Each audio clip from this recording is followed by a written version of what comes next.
এই প্রশ্নে বলা হয়েছে ৯০০ কেজি ভরের একটি ট্রাক ঘন্টায় ৬০ কিলোমিটার বেগে চলে। ব্রেক চেপে ট্রাকটিকে ৫০ মিটার দূরে থামানো হলো যদি মাটির ঘর্ষণজনিত বল ২০০ নিউটন হয় তবে ব্রেকজনিত বলের মান নির্ণয় করো। প্রশ্নের তথ্যগুলো আমরা এখানে সাইড নোটে লিখে নিচ্ছি। প্রথমে ট্রাকের ভর এখানে দেওয়া আছে ৯০০ কেজি। ট্রাকের ভরকে আমরা m ধরলাম, m ইকুয়াল ৯০০ কেজি। এরপর ট্রাকের আদিবেগ দেওয়া আছে ঘন্টায় ৬০ কিলোমিটার। ঘন্টায় ৬০ কিলোমিটার হলে u ইকুয়াল আমরা লিখতে পারি ৬০ কিলোমিটার পার আওয়ার।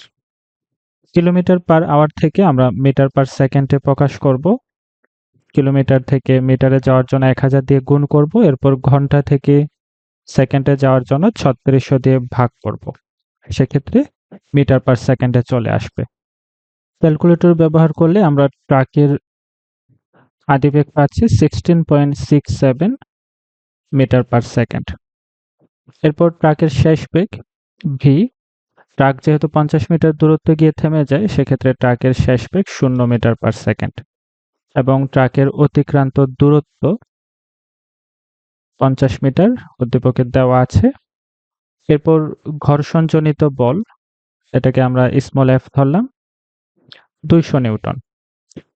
ট্রাকের ব্রেকজনিত বল এখানে বের করতে হবে। আমরা ব্রেকজনিত বলকে Fb দিয়ে এখানে প্রকাশ করলাম। Fb আমরা নির্ণয় করব এখান থেকে।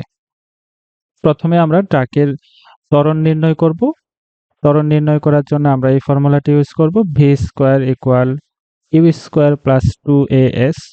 ট্রাকের শেষ বেগ 0 এবং ট্রাকের আদিবেগ 16.67 এর স্কয়ার হবে। এরপর ট্রাকের অতিক্রান্ত দূরত্ব হচ্ছে ৫০ মিটার। এখানে পাচ্ছি আমরা 100a, এরপর 16.67 এর স্কয়ার করলে আমরা পাবো 277.89। যদি আমরা অপোজিট পাশে নিয়ে আসি সেক্ষেত্রে একটি মাইনাস থাকবে এখানে, এবং 100 দিয়ে যদি আমরা ভাগ করে দিই তাহলে ত্বরণের মান পাচ্ছি আমরা প্রায় 2.78 মিটার পার সেকেন্ড স্কয়ার। এবার আমরা নিউটনের দ্বিতীয় সূত্র ইউজ করব, summation of F equal ma। সূত্রের গাণিতিক রূপটি হচ্ছে এরকম যে একটি বস্তুর উপর যতগুলো বল প্রয়োগ করা হয় বা যতগুলো বল ক্রিয়া করে সবগুলো বলের সমষ্টি হবে বস্তুর ভর এবং বস্তুর ত্বরণের গুণফলের সমান। আর এক্ষেত্রে ট্রাকের মধ্যে কি কি বল ক্রিয়া করছে? ট্রাকের মধ্যে এক হচ্ছে ঘর্ষণ বল ক্রিয়া করছে, আর হচ্ছে ব্রেকজনিত বল। ঘর্ষণ এবং ব্রেকজনিত বল উভয়টি গতির বিপরীতে কাজ করে। সেক্ষেত্রে আমরা প্রত্যেকটিকে এখানে নেগেটিভ চিহ্ন বসিয়ে ব্যবহার করব। ইকুয়াল হবে ma। এখান থেকে আমরা যদি FB কে এই পাশে নিয়ে আসি সেক্ষেত্রে আমরা পাচ্ছি পজিটিভ FB, এবং ma কে যদি আমরা অপোজিট পাশে নিয়ে আসি সেক্ষেত্রে আমরা পাবো মাইনাস ma মাইনাস f। ট্রাকের ভর দেওয়া আছে ৯০০ কেজি। এরপর ট্রাকের ত্বরণ আমরা নির্ণয় করেছিলাম -2.78, এবং ঘর্ষণ বল হচ্ছে ২০০।